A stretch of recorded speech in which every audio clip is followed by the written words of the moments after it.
Your girl G here. Welcome back to my channel. Appreciate you for tuning in. Look, I apologize. I'm coming to you late with this review, guys. We are going to be talking about Married to Medicine. This was a big one. When I tell you it was okay. What is it?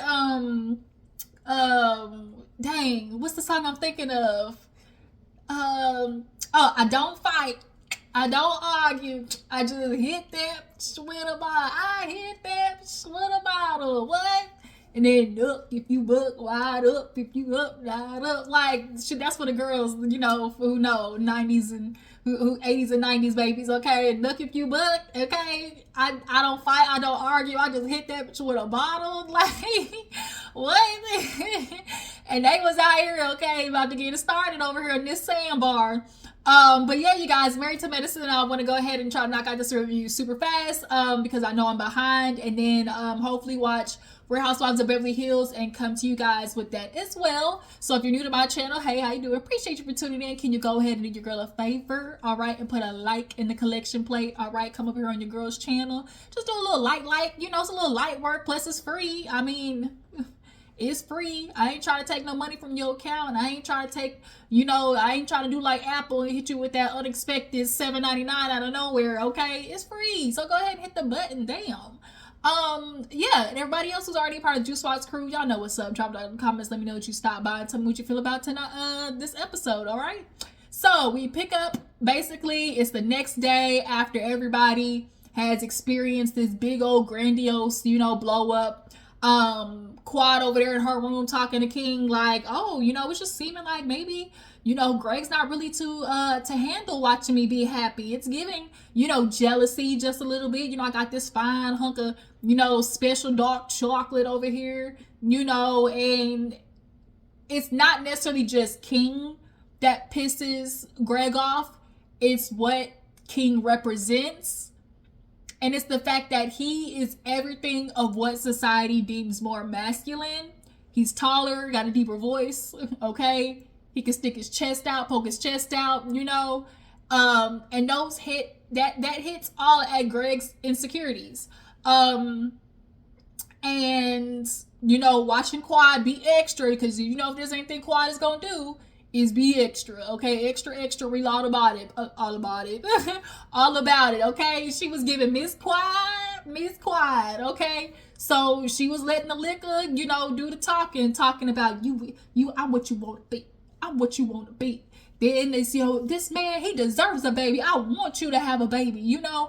I think Letitia is perfect for you, okay? It definitely was Quad putting 20 on 10. This definitely was a little bit of get back, a little bit of, as Quad said in her confessional, like, it was cool when they do it, but a problem when I do it, okay? And so now Quad was like, you can sit here and watch me, just like I had to watch you and your woman, you know, get married, and, you know, Toya through Tisha, the bachelorette party and stuff like that. So looks like it looked like we even to me. So you know, everybody's in a rooms just talking about it and everything. Greg, he's talking to Sweet Tea, and she's asking him, like, you know, I'm just trying to figure out, like, what happened last night, because, like, that was so much. And Greg basically reveals, like, he tried to apologize by saying, you know, I'm sorry, you know, I just really, you know, got pissed off and just triggered, because she's sitting there trying to be all like, oh, you know, sitting there like, oh, you know, basically he felt like Quad was trying to come from a place of superiority. And why did your mind automatically go to, she's trying to be superior? Like, oh, like, I need her, like, approval or something. Like, the minute Quad said that, his mind went to, like, bitch, I don't need your approval, I guess, in that sense. And it's just kind of like, he knows that Quad feels like, you know, she's up here, and everybody else around him kind of view Quad up, like, a little bit on a pedestal, and especially in comparison to Tisha, you know, and with him, and then, like, what they represent gives more, you know, Black, Barbie, and Ken. I think it just was hitting at every bit of insecurity that Greg had, because even the men in their confessionals was talking about how Greg doing the push-ups was just, like, so unnecessary. So he was like, you know, I reacted bad or whatever, you know, but I ain't gonna apologize for how I feel. And Tisha, yeah, Letitia was just kind of like, you know, her and Quad had been managing being okay, which is like really ironic for the fact of like, you know, Letitia has mentioned multiple times, like, you know, me and Quad, we've been cool on this trip. They haven't really had no beefs with each other, but Greg don't want that. Greg don't want them being okay with each other, and he still has issues with Quad. But nonetheless, I also didn't like in this situation how he brings up her age and the fact of like, you know, I'm expecting you to be, you know, like this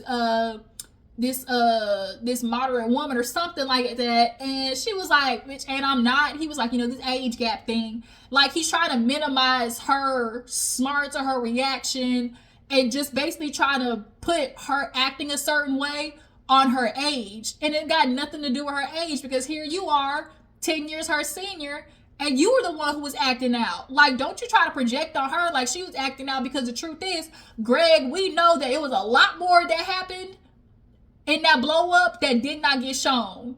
Okay, while they over there putting over them little flames on top of your head, because your ass clearly was burning. Okay, your anger was seeping through. When they put that little flame smoke on top of his head, I literally die every time. But you put no sweet tea, like she was the one just like going, when the truth is, behind the scenes, we know that it was you really that was like kind of blowing up, which is why everybody had the same reaction, like, dang, like for Greg to act that way, like clearly there's still some shit going on. So now everybody's basically getting ready for the day ahead. We have Heavenly, Simone, and Jackie. They're all talking, basically like what's going on, the schedule for today. And Heavenly lets them know that she invited Apollo.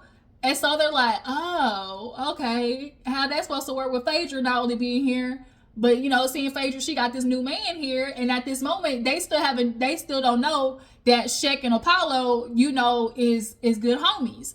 And so, you know, everybody knows this is messy, and Heavenly using the excuse of, oh, you know, I think Apollo and Phaedra coming and showing how to be, you know, exes who are cool with each other would really work for, you know, Greg and Quad. We all know Heavenly plays producer on the side. But what she didn't account for was Phaedra hitting them with the Uno reverse. Like, you not gonna have me on this trip by myself and then bring my ex. And 9 times out of 10, because it's a couple trip with Sherrein, there was an expectation that Sherrein was gonna show up too, even though Apollo said she wasn't. Guess who came? Yeah, they were basically talking about that. Was like, we need to get this together, because this is giving messy boots. Okay. So Toya goes out with Steve and Mimi. I really like Steve and Mimi. I think we need to start giving people more chances, or just at least more time to develop on the show. I'm gonna die on this hill. I feel like Alicia needs to come back. I'm sorry. Alicia really, she was finally building, and she had a little, you know, little firecracker in there a little bit with the ladies. And then also too as well with Kima, that story, we were starting to bubble up on what was really going on in the household of Alicia and Kima. I really like, I know a lot of people are like, but it's just an unpopular opinion of mine. I feel like next season, Audra and Alicia should come back, keep Steve and Mimi, because hell, Greg and Letitia might not be back, but they also might, depending on how this reunion go and what, you know, Married to Medicine decides. Yeah, and then with Quad and King, that's just my opinion. But nonetheless, Steve and Mimi, they basically go out with Toya and Eugene, and they call Toya out on being messy, because how you talking about, oh, I'm just speaking what everybody else is thinking. And they're like, girl, you sat there and said, oh, I'm uncomfortable for Greg. How you uncomfortable for Greg? And then like you wanted to put a magnifying glass on it of like how weird and awkward this is. You sitting there being loud like, I'm uncomfortable for Greg. She like, this is weird. Look, she's standing like she said right there in front of him. Like, is this not weird, y'all? Like, she definitely was, you know, throwing a little seasoning in the pot that was already in the midst of being stirred. So she want to sit there and play dumb. Like, did I do that? And then Toya with this thing, whatever happened in Toya's childhood really effed her up. And she's mentioned it like the beginning of the season, how she said that she was teased a lot growing up about, you know, what she wore and things like that. That really has got Toya subconsciously always trying to prove this thing of like, how you talking about, oh, give me Patron? And they're like, Patron? And she's like, yeah, I got no additives, because additives make me crazy. They make me angry. Angry Toya. And they were like, angry Toya. And before they even played the clip, I already knew the clip that was coming up. Boy, if you don't put this biscuit in your mouth and shut up, I already knew that was a clip that was coming up. Because I remember when that happened, everybody was like, this is disrespectful, helpful. Like, that was rude. But yeah, so it was just a little scene of them calling Toya out. Toya's like, because they were like, girl, the gasoline was already there, and then here you go, basically, with the candle. You didn't do nothing. You was just over there holding the candle, and it just so happened to fall over. Okay. So, everybody's getting ready for the trip. They all, meet up at the boat and stuff like that. And then everybody's waiting, and this is when Heavenly calls, Apollo. Was like, hey, we waiting on you. And Apollo, they show Apollo, and then like in the split screen, it goes from showing Apollo and then zooming over like across to Sherrein. And so everyone was like, oh, Sherrein's here. Did you know Sherrein was coming? And, Heavenly wouldn't sit there and talk about like, oh, I invited her, but, Apollo said she wasn't coming. So, but Heavenly knew because the invite was out there that it was a potential, even though Apollo said no, that Sherrein was coming. Because at the end of the day, Sherrein ain't letting Apollo go on no damn trip knowing that Phaedra's gonna be there and not show up. Come on now.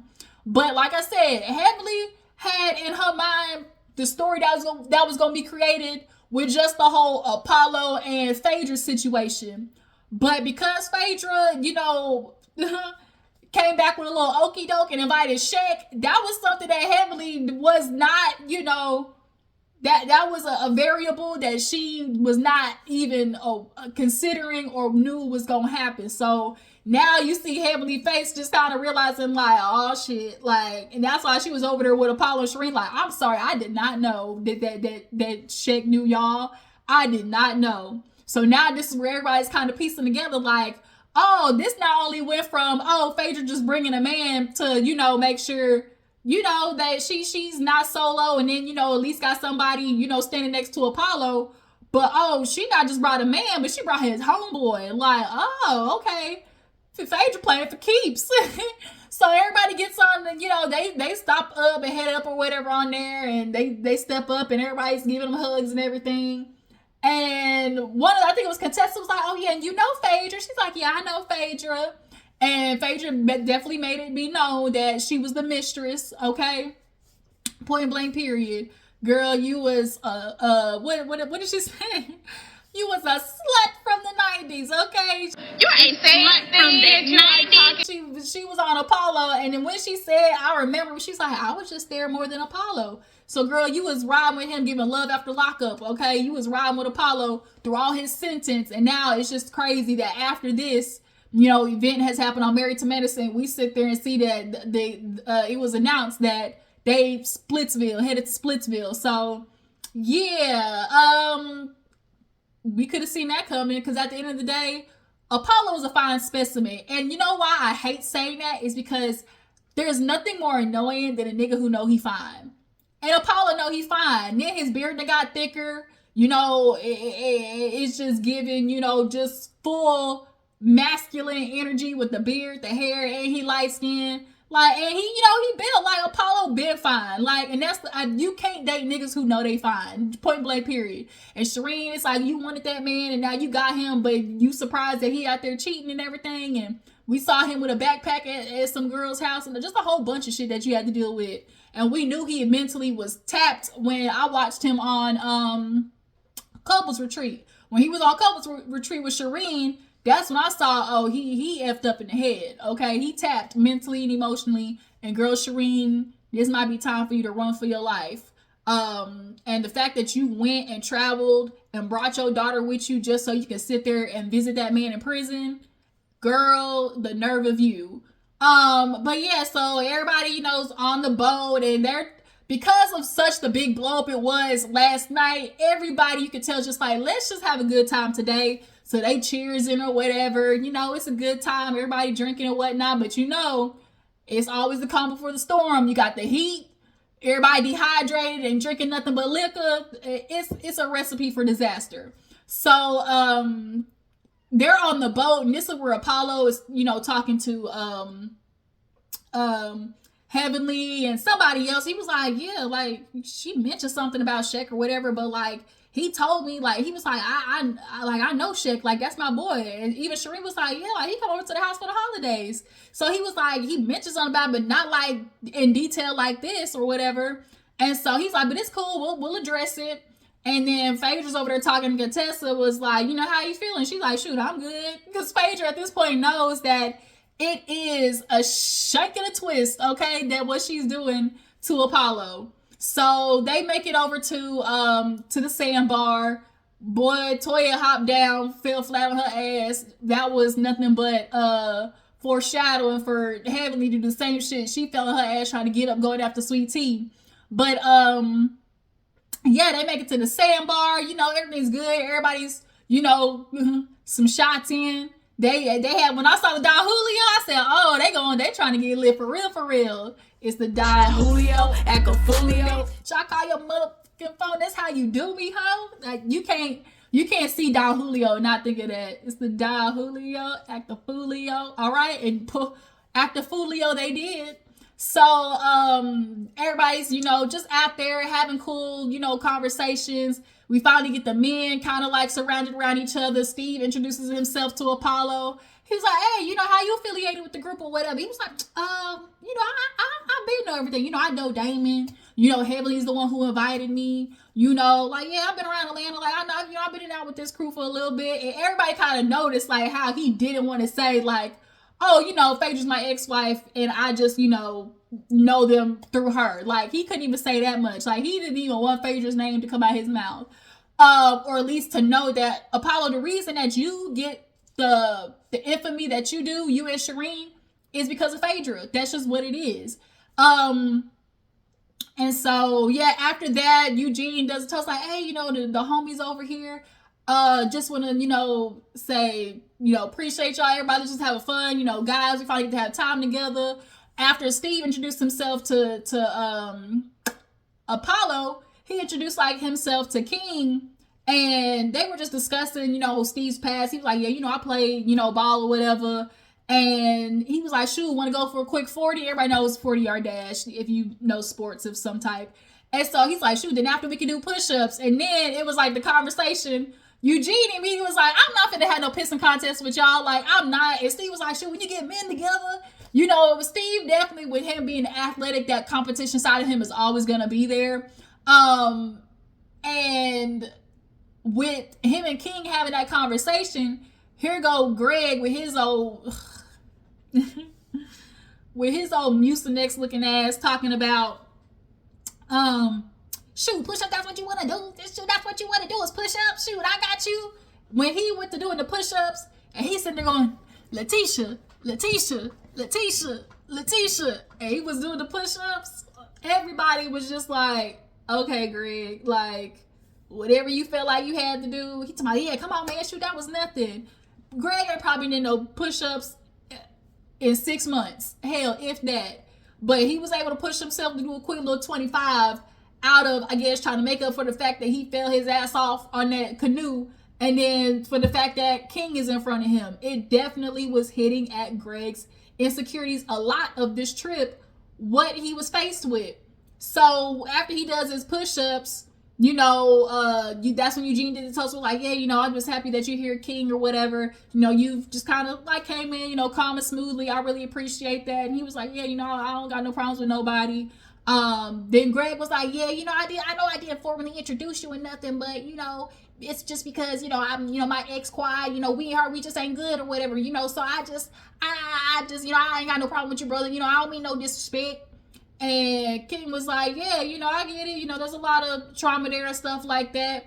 And King a lot was really kind of hinting at knowing a lot about what Quad went through in that relationship with Greg. They both admitted on the reunion that they was physical with each other. So he definitely was hinting at that a lot, especially right before their little fight almost happened. So Greg gets up, and when I tell you, he kind of like moved with momentum and just kind of walked up to him. And a part of me felt like he got up to size him up a little bit. Like, he walked up to him just to kind of get like a real close comparison of what he was up against. And also, I think to kind of show him, because Greg was sitting down and King was standing up. Everybody knows, like, in the midst of kind of having a conversation with somebody, if you're the person sitting down and somebody up is standing up, you immediately kind of feel like a little bit of an imbalance of power. And I think Greg stood up and walked over to him to kind of like assert some type of like, yeah, nigga, you don't scare me. But it really just was uncomfortable and awkward and unnecessary. Like, it just wasn't. But he walked up to him and then he was like, so then we good? Yeah, we good. Like, he didn't even shake his hand. He was just like, yeah, we good. You know, I ain't got no problem with you. It was like, and then he walked around and sat down. It was kind of like, what was that for? So the ladies, they in the water. And, you know, they be a messy because they're like, oh, you know, look at Phaedra and her man. Phaedra was over there getting lifted up, all right? And they were like, yeah, you know, look at Phaedra and her man or whatever. And everybody knows Phaedra ain't with this dude. It's giving real fun time, you know, not just for a good time, not a long time. And Sherrein was like, that ain't Phaedra, man. Shaq is for everybody. That's everybody, man. I said, what the was that? And immediately I'm like, what kind of reaction was that? And my first instinct was to think that she knows somebody that was talking to Shaq, or maybe one of her friends was like involved with Shaq, and that's why she kind of had that kind of reaction. That was where I went to. But they started asking questions like, how you know Shaq? Toya was like, I heard like he go to y'all house. And she was like, yeah, for holidays and shit and everything. So Shaq come over. They start giving him 21 questions. They're like, how you know Sherrein? He was like, that ain't none of y'all business. Yeah, that ain't none of your business.